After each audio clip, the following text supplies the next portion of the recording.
Welcome back, and now for the news in detail. We start our news bulletin from Indian-occupied Kashmir, where Indian troops have martyred 4 more civilians in the Anantnag district. The civilians were martyred during a search operation in the district.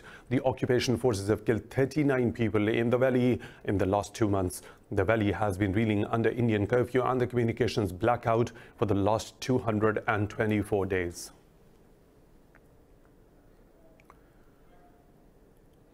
Meanwhile, in India, the support for the Anti-Citizenship Act protesters has increased in Lucknow city of Uttar Pradesh state.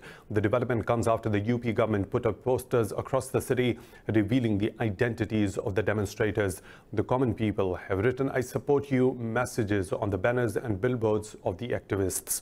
Meanwhile, a group of civil rights activists has urged Delhi government to enhance compensation for victims of violence. The group has asked the government to include individuals who face sexual violence in the list of rights victims. 83 people, mostly Muslims, have been killed in the protests against the citizenship law in the last 3 months.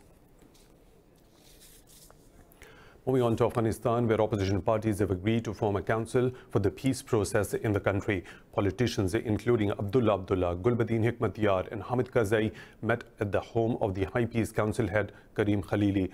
During the meeting, attendees agreed council is the only way to address the challenges in peace process. In a statement, the politicians said absence of such council will give the Taliban an upper hand in intra-Afghan talks. It said that the dialogue with the Taliban must be started as soon as possible and the body should be set up to decide on the negotiation team. The Kabul government has not yet responded to the proposal. The government said it will announce a list of consulting bodies and a negotiation team after the Taliban entered direct talks with the government.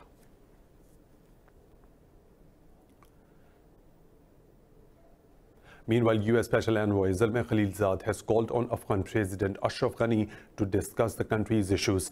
Presidential Palace spokesperson Siddiqui said both discussed the latest developments in the Afghan peace process. Siddiqui said the two sides also discussed the reduction in violence after the future steps in the process. Meanwhile, Taliban have said international and domestic power must understand the new reality of the Doha Agreement. In a statement, the group said all the powers have come around the idea which fighters have been stressing since the start. The tensions in the war-torn country are high between Kabul and the Taliban over prisoner swap under the Doha peace deal.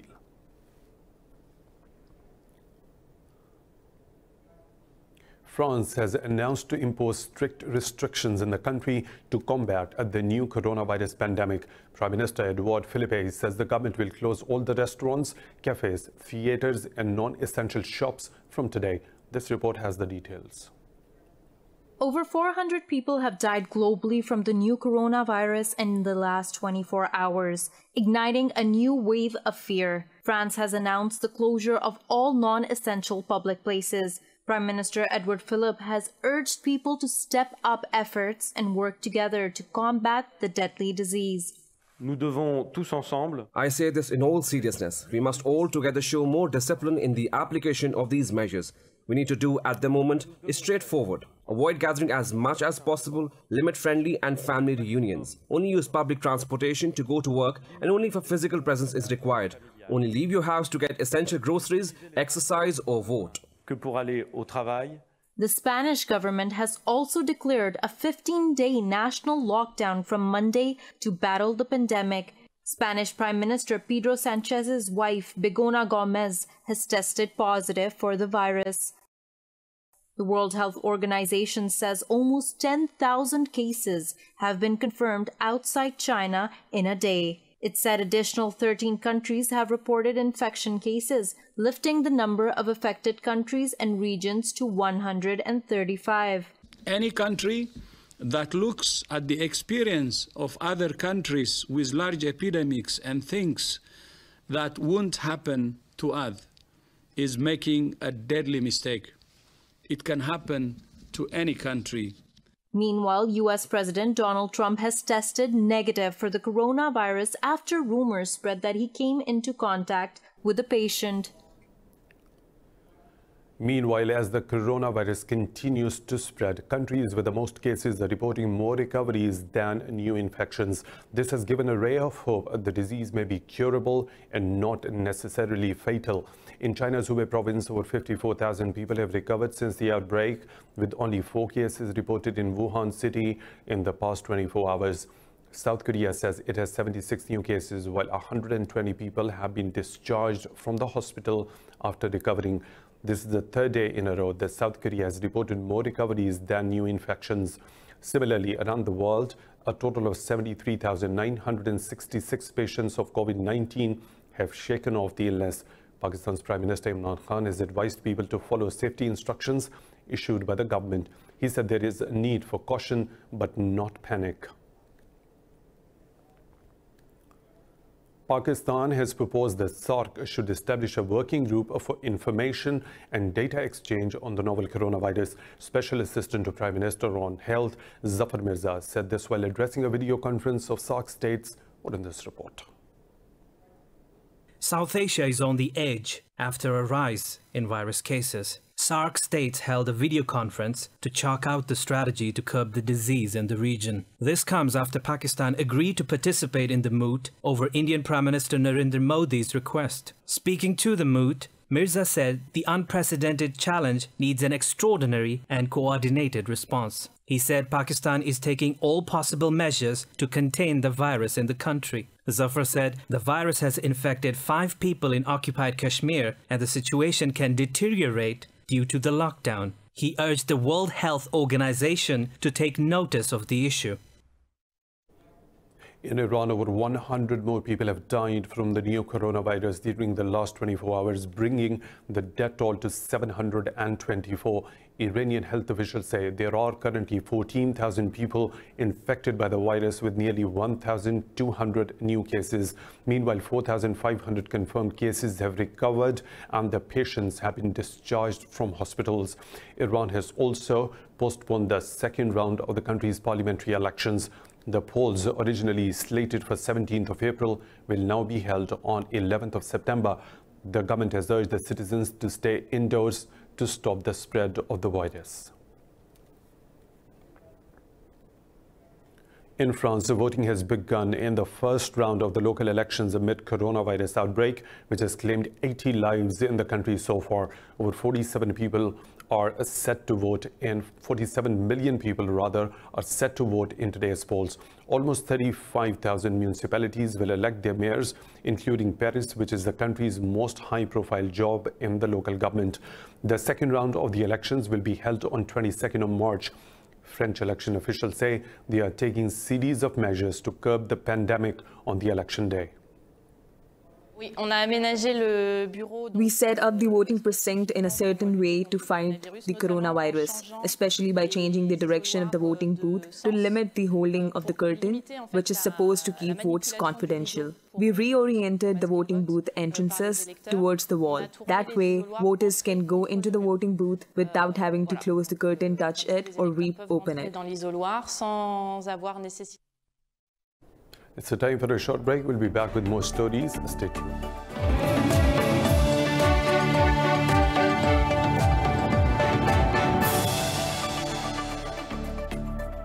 Welcome back. In northwestern Syria, Russia and Turkey have cut short their first joint patrol along a key highway due to a protest by rebels and civilians against the ceasefire deal.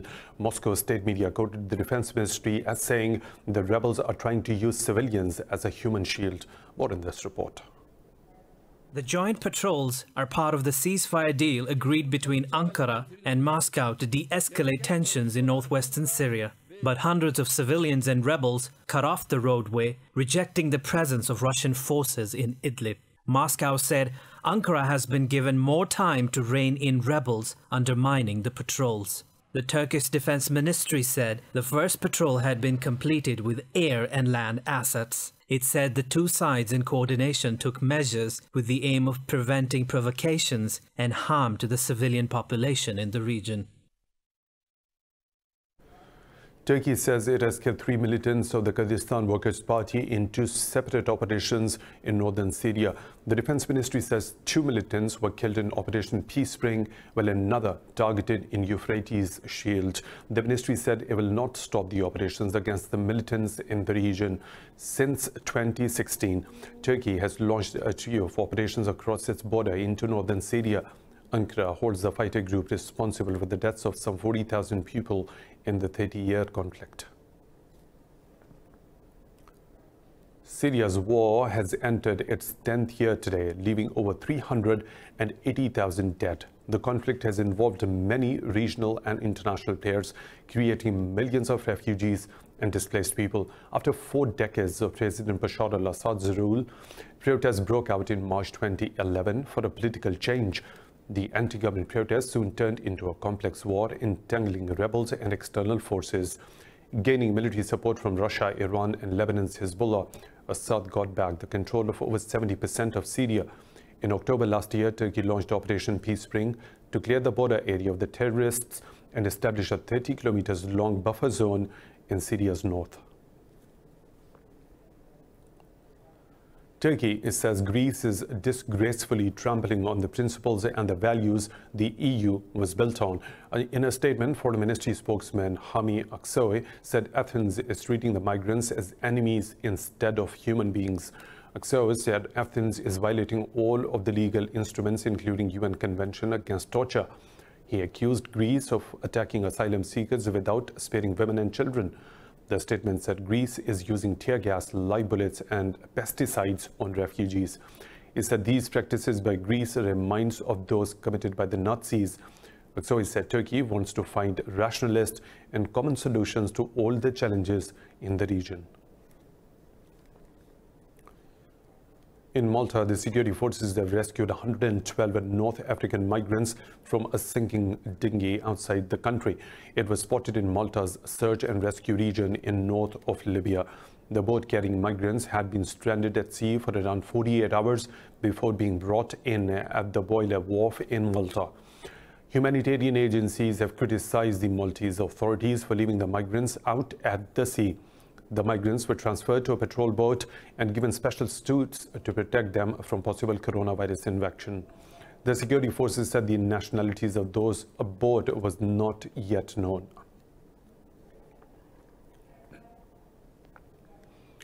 In Israel, the main rival to Prime Minister Benjamin Netanyahu has won support from country's Arab coalition to form a government. This undermines Netanyahu's plan to stay in power atop a proposed unity cabinet to fight the coronavirus outbreak. Netanyahu is still 3 seats short of forming a majority after a third inconclusive election in less than a year. He asked his main rival, Benny Gantz, to agree to an emergency government to fight the global pandemic. GANTZ has so far showed indifference to the proposal, suggesting he could still try to form a minority government of his own. Netanyahu is facing criminal charges in 3 corruption cases, but this trial was postponed until May the 24th due to the coronavirus. Russia's President Vladimir Putin has signed off constitutional reforms that allow him to run for 2 more terms as president. In a statement, Kremlin said the lower and the upper houses and all regional parliaments have approved the changes, which now have been sent to the Constitutional Court. The court must now rule whether the changes are legal ahead of a planned nationwide vote on the reforms on April the 22nd. Kremlin says the vote may be initiated over the internet due to the coronavirus, which the opposition has criticized as a show way to falsify the result. The amendments change the balance of power by increasing the role of the State Council advisory body. They also give both the parliament and the president additional instruments of authority. Putin proposed to change the constitution in January, but continued to deny that he is seeking an extension. The North American Aerospace Defense Command says it has intercepted 2 pairs of Russian military reconnaissance aircraft near northwestern Alaska state. In a statement, the joint US-Canadian command said the Russian aircraft remained in the air defense identification zone for hours. The command said the Russian jets never entered the sovereign airspace of the US or Canada. The aircraft strolled in the vicinity of the US Navy's exercise in the Arctic Ocean. The Navy is conducting submarine exercises in the ocean. In Kenya, 3 people have been killed and 2 others wounded in a roadside blast in the northeast Garissa County. Officials said the blast happened when a vehicle ran over an improvised explosive device. They said the victims were killed on the spot. Immediately after the attack, a suspected Al-Shabaab militant sprayed the vehicle with gunshots, wounding 2 others. New Zealand is marking the grim first anniversary of the Christchurch mosque massacre that killed 51 people. While coronavirus concerns led to the cancelling of an official remembrance service, a crowd still gathered to honor the dead. This report has the details. Today marks the first anniversary of the deadliest mass shooting that claimed 51 lives and wounded dozens of others. A white supremacist gunman carried out the attacks at 2 mosques targeting Muslims attending Friday prayers. Prime Minister Jacinda Ardern admits there is much more her country and the world leaders can do to tackle white supremacists. Leaders now have a stage that is amplified beyond the domestic, and that because of that we all have a responsibility. We all have a choice. We either promote ideas of inclusivity and are careful never to blame groups when we have challenges domestically, or we don't. But my call on leaders is to remember that your words travel, your sentiment travels. There are no borders anymore, and the impact of what you say can impact my nation as much as your own. Cancelling the service, Ardern said a precautionary approach is needed as 6 cases of COVID-19 have been reported in the country. But on Friday, thousands of Muslims gathered at the Al-Noor and Linwood mosques to hold combined services for the victims. They said it was important to share the sorrow and hardship and keep the memory of the dead alive. I came here to support my Muslim brothers and sisters here, to share with them the sorrow and the hardship that they've been through. The mosque attacker Brenton Tarrant, an Australian national, is due to go on trial on 2nd of June, facing terrorism charges plus 51 counts of murder. Earthworms are probably one of the last things you could ever imagine eating, but one Latvian scientist says the creepy, slimy creatures are an excellent source of protein. They are cheap, and unlike more mainstream sources of protein, they have no carbon footprint. More in this report.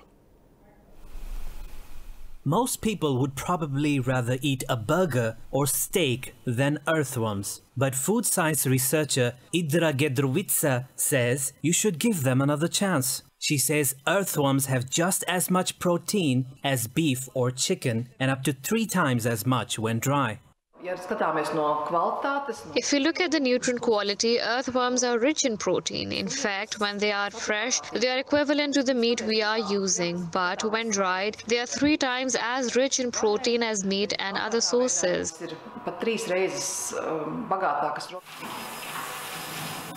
A single cow produces between 70 and 120 kilograms of methane a year, making the cattle industry one of the world's leading causes of global warming. In comparison, the amount of greenhouse gases produced by earthworms is almost nil. But whether people are ready to overcome cultural constraints and actually eat them is a different story altogether. This is a way to slowly make people accustomed to something so unusual, because to immediately and completely replace the usual protein sources that come from meat with earthworms is unacceptable for people. The products they use on a daily basis are more likely to continue to be used, even if one of the raw materials is so unusual and it could be more easily accepted. There is also other work that needs to be done. Jedrovica says more research is needed to make earthworms safer for people to eat. Until then, it is probably best to stick to chicken. In Turkey, a music teacher is grabbing his students' attention by creating musical instruments from vegetables. His inventions include a flute carved from a radish and an ocarina made from a potato. This report has the details. Shaping musical instruments from perishable items is an innovative and unique idea. This Turkish music teacher uses carrots, potatoes, radish, broccoli, and celery roots to make small musical instruments. Volkan Yaran says this is an interesting way to encourage his students to enjoy music. My students showed great interest in this carrot flute. Almost every day, several students brought carrots to me, asking if I could make flutes for them. They wanted to hear the carrot sound. Yaran uses an electric drill to make holes in vegetables, enabling them to produce musical sounds.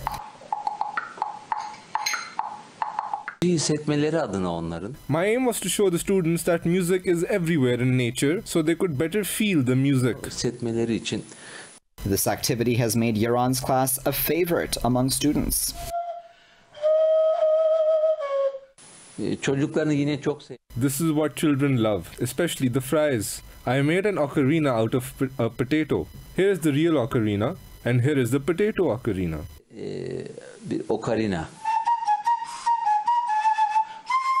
Yaran has had an interest in music since childhood and wants his students to love the art as much as he does.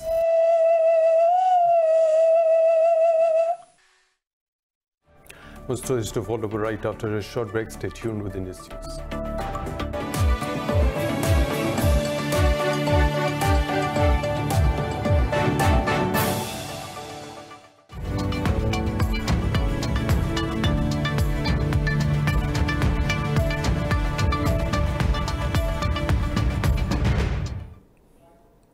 Lows and the highs of the business world now. UAE and Saudi Arabia central banks have announced to inject over $40 billion stimulus plans to ease the economic impact of coronavirus outbreak in their countries. UAE's central bank announced $27 billion economic plan to support commercial banks and businesses in the country, whereas Saudi Arabia's monetary authorities said it had prepared over $13 billion package to help small and medium-sized enterprises. Saudi funding aims to grant SMEs 6-month deferrals on bank payments, concessional financing, and exemptions from the cost of a loan guarantee program. Saudi Arabia and UAE are expected to face a wider fiscal deficit this year due to slump in oil prices. Oil giant Saudi Aramco has posted a 21% decline in 2019 net profit due to a drop in oil prices and production. In a statement, Aramco CEO Amin Nasser says the oil giant has taken steps to rationalize planned capital spending in 2020 following the coronavirus outbreak. Aramco said company expects capital spending for this year to be between $25 billion to $30 billion in light of current recent commodity price volatility. The company said it paid a dividend of over $73 billion in 2019 and intends to declare a cash dividend of $75 billion in 2020. This was Aramco's first earnings announcement after it listed in December in a record IPO that valued the company at $1.7 trillion. Last week, Aramco's share price fell below the original IPO price for the first time and oil prices crashed. Gold has posted its worst week in over 3 decades that stripped its metal of safe haven status. Spot gold fell about 3% to close around $1.530 an ounce in New York, losing about 8.5% in a week. In the rush to raise cash and cover losses in other markets, investors are pulling their money out of bullion. On the leading global gold benchmark market, COMEX in New York, gold futures posted their steepest weekly decline since 2011. In other markets, silver fell into a bear market, joining palladium and platinum. Oil and global equities have posted their worst week since 2008 financial crisis, signaling the gravity of the sell-off.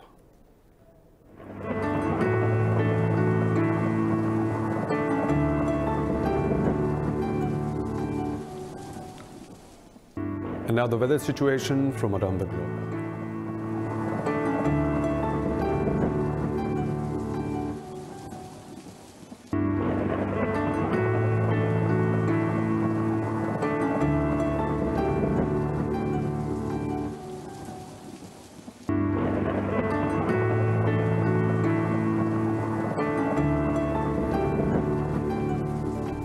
And that's all for now. For the latest updates, you can follow us on social media at Indus.News. Thanks for watching.